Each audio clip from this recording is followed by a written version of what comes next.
قرآن پاک میں اللہ تعالیٰ کا ارشاد ہے، بے شک سب سے پہلا گھر جو لوگوں کی عبادت کے لیے بنایا گیا وہی ہے جو مکہ میں ہے، برکت والا ہے اور سارے جہان والوں کے لیے مرکز ہدایت ہے۔ اس میں کھلی نشانیاں ہیں، ان میں سے ایک ابراہیم علیہ السلام کی جائے قیام ہے، اور جو اس میں داخل ہو گیا ایمان پا گیا، اور اللہ کے لیے اس گھر کا حج فرض ہے۔ جو بھی اس تک پہنچنے کی استطاعت رکھتا ہو اور جو اس کا منکر ہو تو بے شک اللہ سب جہانوں کے لیے بے نیاز ہے۔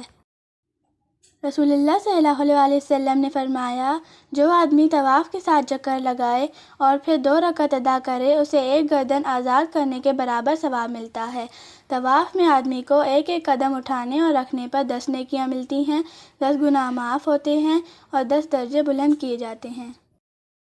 رسول اللہ صلی اللہ علیہ وسلم نے فرمایا، اللہ کی راہ میں جہاد کرنے والا، حج کرنے والا اور عمرہ کرنے والا اللہ تعالیٰ کا مہمان ہے۔ اللہ تعالیٰ نے ان کو بلایا تو انہوں نے حاضری دی، اور انہوں نے اللہ تعالیٰ سے مانگا تو اس نے انہیں عطا کیا۔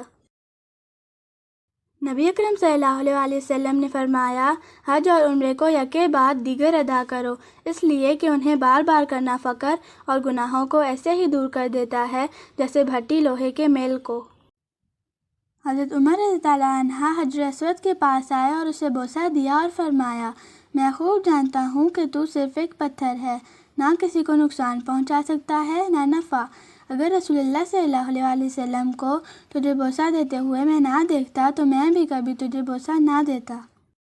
حضرت ابن عباس رضی اللہ عنہما سے روایت ہے کہ جب رسول اللہ صلی اللہ علیہ وسلم مکہ تشریف لائے تو مشرکوں نے کہا کہ محمد صلی اللہ علیہ وسلم آئے ہیں، ان کے ساتھ ایسے لوگ آئے ہیں جنہیں یثرب مدینہ منورہ کے بخار نے کمزور کر دیا ہے۔ اس لیے رسول اللہ صلی اللہ علیہ وسلم نے حکم دیا کہ طواف کے پہلے 3 چکروں میں رمل تیز چلنا جس سے اظہار قوت ہو کریں، اور دونوں یمانی رکنوں کے درمیان حسب معمول چلیں، اور آپ صلی اللہ علیہ وسلم نے یہ حکم نہیں دیا کہ سب پھیروں میں رمل کریں، اس لیے کہ ان پر آسانی ہو۔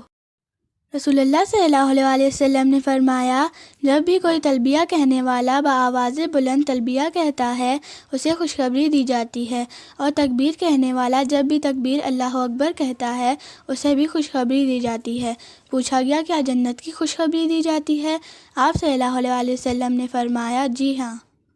حضرت امام حسین رضی اللہ عنہ سے روایت ہے کہ جب حجۃ الوداع کے موقع پر رسول اللہ صلی اللہ علیہ وسلم نے سر منڈوانے والوں کے لیے 3 بار اور بال کٹوانے والوں کے لیے 1 بار دعا کی۔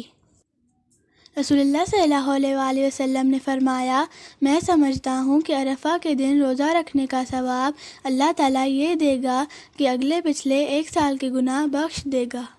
رسول اللہ صلی اللہ علیہ وسلم نے فرمایا، اللہ سبحانہ تعالیٰ کے نزدیک کوئی عمل اتنا محبوب اور باعزت نہیں جتنا وہ عمل ہے جو ان 10 دنوں یعنی ذی الحج کے پہلے 10 دنوں میں کیے جائیں، اس لیے تم ان 10 دنوں میں زیادہ سے زیادہ تحلیل لا الہ الا اللہ، تکبیر اللہ اکبر اور تحمید الحمدللہ پڑھا کرو۔ رسول اللہ صلی اللہ علیہ وسلم ذی الحج کے شروع کے 9 دنوں کا روزہ رکھتے۔ ایک شخص میدان عرفہ میں لگام باندھے ہوئے کھڑا ہوا تھا کہ اپنی سواری سے گر پڑا اور سواری نے انہیں کچل دیا۔ نبی کریم صلی اللہ علیہ وسلم نے ان کے لیے فرمایا کہ پانی اور بیری کے پتوں سے غسل دے کر 2 کپڑوں میں انہیں کفن دو، اور یہ بھی ہدایت فرمائی کہ انہیں خوشبو نہ لگاؤ اور نہ ان کا سر چھپاؤ، کیونکہ یہ قیامت کے دن لبیک کہتا ہوا اٹھے گا۔